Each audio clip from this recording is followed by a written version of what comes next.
I'm Malcolm from A1 Australia Education Group, Australia's #1 PT, NATI, and IELTS coaching institute. Well, guys, today I have Miss Vaibhavi with me today. Vaibhavi ma'am teaches NATI CCL Gujarati at our institute, and today we are going to discuss a lot of important topics regarding NATI CCL Gujarati testing. So, firstly, I would like to introduce you, ma'am. Vaibhavi ma'am, thank you so much. કેમ છો તમે? બસ મજામાં. તમે કેમ છો? હું પણ એકદમ મજામાં છું. તમે ખાસા ટાઈમથી અમારી જોડે ભણાવી રહ્યા છો, તો since you have taught so many students so far, તો તમારો એક્સપિરિયન્સ કેવો રહ્યો છે? That's a first question. And બીજો ક્વેશ્ચન કે સ્ટુડન્ટ્સને જનરલી કઈ ટાઈપના ડાઉટ્સ અથવા તો એકચ્યુઅલ ઇશ્યુઝ આવતા છે એક્ઝામમાં? Right. Experience so far is very good. મને ટીચિંગ કરવું બહુ જ ગમે છે, so I am enjoying actually teaching all the students. અને talking about all the issues that the students are facing. So એમને બે ત્રણ પ્રકારના પ્રોબ્લેમ્સ થતા હોય છે જ્યારે ટ્રાન્સલેશન કરવાનું હોય છે. જેમ કે આપણે રોજે જે ગુજરાતી અને ઇંગ્લિશ બોલતા હોઈએ છીએ, વી actually use mix language, so we don't speak pure Gujarati or pure English. So when you are translating automatically થોડા ઘણા શબ્દો ઇંગ્લિશ અને ગુજરાતીના મિક્સ થઈને આવી જતા હોય છે, અને અમુક વખત ઘણી વખત હિન્દીના શબ્દો પણ આવી જતા હોય છે. સો સ્ટુડન્ટ્સને અત્યારે સૌથી મોટો પ્રોબ્લેમ એ જ થઈ રહ્યો છે કે જ્યારે એમને ઇંગ્લિશ ટુ ગુજરાતી ટ્રાન્સલેશન કરવાનું હોય છે ત્યારે ઇઝી પડે છે, કારણ કે એમની પાસે ઇંગ્લિશના વર્ડ્સ રેડી હોય છે. પણ પછી કોઈ ગુજરાતીનો એવો શબ્દ આવી જાય, એમને ખબર જ ના હોય કે હવે એનું ઇંગ્લિશ શું થશે, તો દે ગેટ કન્ફ્યુઝ. જેમ કે અમુક શબ્દો હોય છે વોકેબ્યુલરીમાં, ફોર એક્ઝામ્પલ ડોક્ટર, તો એમને ગુજરાતીનું નથી ખબર હતું, કારણ કે આપણે રોજે ડોક્ટરને ડોક્ટર જ કહેતા હોઈએ છીએ, તો દે ડોન્ટ નો કે એને તબીબ અથવા તો વૈદ કહેવાય.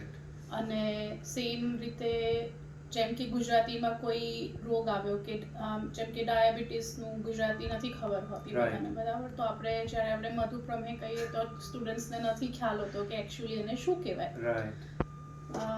બીજી પ્રોબ્લેમ હોય છે કે ગ્રામરની, જેમ કે ઘણા સ્ટુડન્ટ્સને ગ્રામરનું બેઝ બહુ જ વીક હોય છે, સો એમને નથી ખ્યાલ આવતો કે ગુજરાતીમાં સેન્ટેન્સ આપ્યું છે એ પ્રેઝન્ટ ટેન્સમાં છે, પાસ્ટ ટેન્સમાં છે કે ફ્યુચર ટેન્સમાં છે, અને જ્યારે એ લોકો ટ્રાન્સલેટ કરતા હોય છે ત્યારે ઉતાવળમાં એ લોકો ખોટો ટેન્સ લખીને આવે છે, અને શું થાય એના લીધે કે જે વાક્યનો મિનિંગ હોય એ બદલાઈ જાય, એટલે પછી આપણું જે ટ્રાન્સલેશન છે એ ખોટું થઈ જાય. So that is another problem. And third problem I would say is note taking. Sometimes they miss important words. જેમ કે કોઈ ફોન નંબર આવ્યો કે કોઈ યુનિટ નંબર આવ્યું કે someone has given their address or some key information અને તમે લખવામાં એને મિસ કરી દીધું, so તમે જે ટ્રાન્સલેશન કર્યું છે there is no point because you missed the very important information given.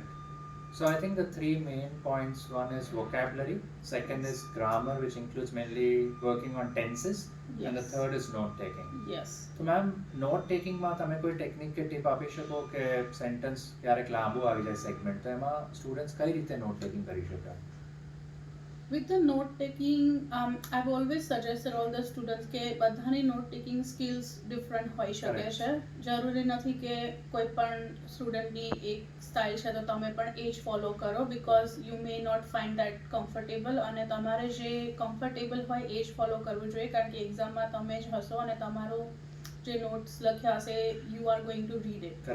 There is no one else who is going to read it. So what I have suggested that focus more on noting down important keywords from the sentence. If the sentence is giving you unit number, street number or phone number, make sure that you do not get that wrong. And sometimes you just have to make sure that while you're writing you don't write word by word, because that will take more time. So don't do that. Just note down very important information and then make your translation from that. અને માની લો કોઈ word છે એને આપણને એ વખતે નથી જ આવડતું કે ક્લિક નથી થતું, because we don't have much time to think at that time, we have to be quick. So what should we do? I mean, what should be the main thing we should focus on? So mainly when we are taking the classes, I emphasize more on vocabulary, and I say that you practice all that and you try to remember. But let's say in the exam you just can't think of any translation proper translation, you don't know what to do. I would suggest that time just write the same word in English. As in, Right. if you don't know the Gujarati word, don't leave it blank or don't just do anything else. Just put the exact same word in English. For example, doctor છે તો doctor જ રાખો sentence માં. Doctor જ રાખો, because તમે ડોક્ટરની જગ્યાએ તબીબ લખવાના બદલે કંઈક બીજું જ લખીને આવશો તો ખોટું થઈ જશે. True. So rather use the same word and Correct. don't write wrong. અને ઘણા લોકો ક્યારેક ઓડિયો ફાસ્ટ હોય છે તો બોલવાનું પણ બહુ જ ફાસ્ટ કરી દેતા હોય છે. સો is it a good thing? I don't think so. No, right? it's not. No, because when you're speaking too fast, like you, if you're not thinking at the same speed, chances are high that you will make mistakes. So, Right, yeah. and obviously clarity પણ down જતી હોય છે. Yes. Correct. Right. And a very important one last question for you કે હવે મે 2021 માં ઘણા સ્ટુડન્ટ્સની Gujarati નાટીની test આવી રહી છે. તો maybe જેના 2 weeks અથવા 3 weeks જ બાકી છે, what should be their preparation? What should be their strategy to clear the test in the first attempt?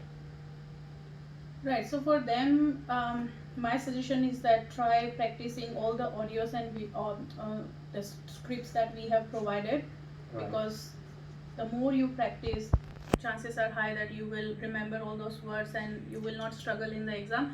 At the same time, let's say some people are busy with jobs or other things, maybe try to listen to those audios while you're traveling on the train. Right. And even when you are at home, you can watch some Gujarati shows and તમે સાંભળો જેટલું બની શકેલું radio અથવા TV પર અથવા તો કોઈ પણ વસ્તુમાં તમે ગુજરાતી ન્યૂઝ પણ સાંભળી શકો છો.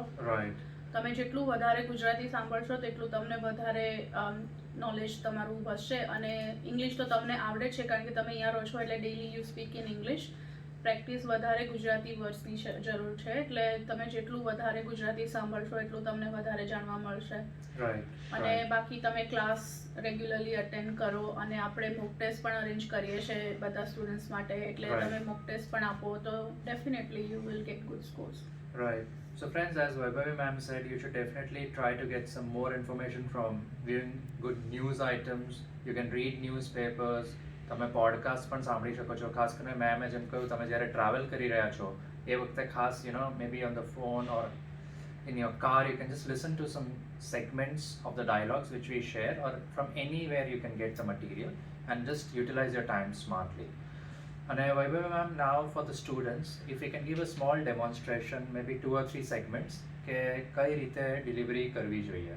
And I would also like to tell all friends out there who are watching this video કે હવે exam completely automated જ થઈ ગઈ છે. There is no person who is going to sit in front of you. તમારે જ segment play કરવાનું છે અને તમારે જ નીચે તમારો વોઇસ રેકોર્ડિંગ માટે એક બટન પણ પ્લે કરવાનું છે. So that is how the test is conducted right now. દરેક ડાયલોગમાં તમે એક ફ્રી રિપીટ અને એક ફ્રી કરેક્શન પણ લઈ શકો છો. તમે એ ઉપરાંત પણ એક્સ્ટ્રા રિપીટ્સ અને કરેક્શન લઈ શકો છો, પણ એની તમને એક્સ્ટ્રા પેનલ્ટી મળશે. એટલે થઈ શકે તો દરેક ડાયલોગમાં એક રિપીટ અને એક કરેક્શન લઈ લેવું, કારણ કે કેરી ફોરવર્ડ નહીં થાય એટલા માટે. So Vaibhav ma'am, let's start with a sample dialogue now. જે અમે ડાયલોગ કરી રહ્યા છીએ એનું ટોપિક છે parent teacher meeting regarding sons rude behaviour. So now I will start.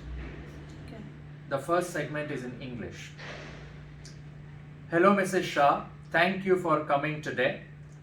I have organized this meeting to inform you about your child's academic performance. He is performing well in that, but the issue is his rude behavior.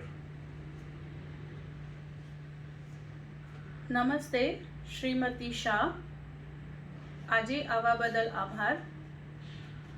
તમારા બાળકની શૈક્ષણિક કામગીરી વિશે તમને માહિતી આપવા માટે મેં આ મુલાકાતનું આયોજન કર્યું છે.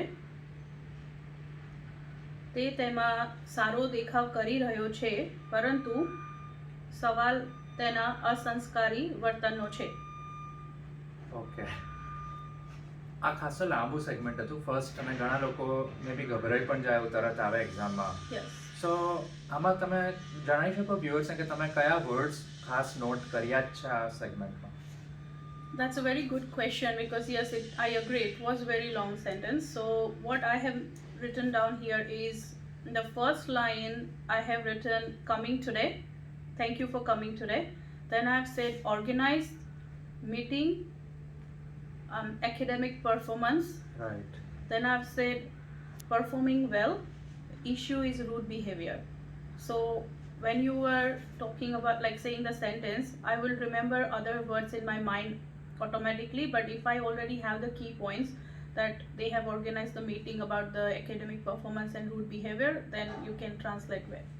ઓકે, અને આમાં થોડા ટ્રિકી વર્ડ્સ પણ હતા, જેમ કે એકેડેમિક પરફોર્મન્સ. હવે માની લો નથી જ આવડતું તો પછી Yes, then you can definitely write academic performance. તમારા બાળકના academic performance માટે મુલાકાતનું આયોજન કર્યું છે. You can write that way because that time if you don't know the translation of academic performance, કંઈક બીજું ખોટું લખીને આવવા કરતાં ઇંગ્લિશ લખવું વધારે સારું. રાઈટ. અને જે થર્ડ સેન્ટેન્સ હતું કે જેમાં હતું કે the issue is is rude behaviour, તો તમે ઇશ્યુ માટે ગુજરાતીમાં એવું કહ્યું કે સવાલ એના રૂડ બિહેવિયરનો છે, પણ આપણે એવું પણ કહી શકીએ કે મુદ્દો, મુખ્ય Yes, મુદ્દો. actually you're right. મુદ્દો is the correct word. Yes. મુદ્દો તેના અસંસ્કારી વર્તનનો છે. રાઈટ. પણ આવું મે બી એ વખતે ક્લિક ના થાય તો પણ આપણે કન્ટિન્યુ ડેફિનેટલી કન્ટિન્યુ કરવું જોઈએ. કરવાનું. યસ, કારણ કે તમે અટકી જશો ને તો પછી તમારો ફ્લો છે એ બગડી ગયો તો પછી દેર આર ચાન્સીસ કે યુ વિલ મેક મિસ્ટેક્સ. સો એ ટાઈમે જો તમને એવું થયું કે હા મેં ખોટું બોલી દીધું અને હવે આ નથી, તો ચાલુ રાખવાનું અથવા તો કરેક્શન માંગી અને ફરીથી રિપીટ કરવાનું. So Right. If I have realise કે મેં ખોટું બોલી દીધું છે, so I would just simply say sorry, correction. અને આઈ થિંક આપણે નીચે And પ્લે then- કરવાનું હોય છે અને પછી we have to repeat the segment. Correct. Correct, yes. For correction, you just have to re-record. Correct. And then you just record the whole sentence because if you realize at that time, if you don't realize and if you're just going in the flow, don't stop, continue. That's very important. એ વખતે જો તમને confidence છે કે તમે બરાબર ફ્લોમાં બોલી રહ્યા છો તો just continue. There is no need to waste that attempt for repeat or a correction. Okay, thank you ma'am. હવે આપણે વન મોર સેગમેન્ટ કરીશું. પહેલું સેગમેન્ટ આપણે ઇંગ્લિશ ટુ ગુજરાતી કર્યું. હવે next segment Gujarati two English. એટલે રિયલ એક્ઝામમાં ફ્રેન્ડ્સ ઓલ્ટરનેટ સેગમેન્ટ્સ આવે છે, ઇંગ્લિશ ગુજરાતી, ગુજરાતી ઇંગ્લિશ, અને એ રીતે જ કન્ટિન્યુ થશે. So let's go with the next segment in Gujarati. નમસ્કાર, તમારો આભાર મને મળવા બદલ. મેં પણ નોંધ્યું છે કે દિવસે દિવસે નીલનું વર્તન બગડતું જાય છે. આપણે શું કરવું જોઈએ? Can I get the repeat, please? નમસ્કાર, તમારો આભાર મને મળવા બદલ. મેં નોંધ્યું છે કે દિવસે દિવસે નીલનું વર્તન બગડતું જાય છે. આપણે શું કરવું જોઈએ? Hello. Thank you for meeting me. I have also noticed that Neil's behavior is deteriorating day by day. What should we do? Correct. So આમાં આઈ થિંક સેગમેન્ટના સેન્ટેન્સીસ થોડા નાના હતા પણ એકદમથી ચેન્જ થાય છે. કરેક્ટ, બરોબર છે. So if you need repeat, you can always ask for repeat before you start translating, and you should just say can I have the repeat. Actually ત્યાં હવે તો ઓનલાઈન ટેસ્ટ છે એટલે તમારે ખાલી રિપીટ માટે બટન ક્લિક કરવાનું છે, જેથી આખું સેગમેન્ટ રિપીટ થશે. કરેક્ટ. તો ફ્રેન્ડ્સ, આ આજનું સેશન હતું મેઇનલી જેથી તમને થોડી માહિતી મળે કે નાટી સીસીએલ ગુજરાતી ટેસ્ટ કઈ રીતે હોય છે. તો એમાં 2 ડાયલોગ્સ હોય છે અને દરેક ડાયલોગમાં આ રીતે 8 થી 12 સેગમેન્ટ્સ હોય. સેગમેન્ટ્સ અપ્રોક્સિમેટલી 30 થી 35 વર્ડ સુધી જઈ શકતા હોય છે મેક્સિમમ. થોડા નાના ઇઝી હશે, થોડા લેન્ધી પણ આવશે.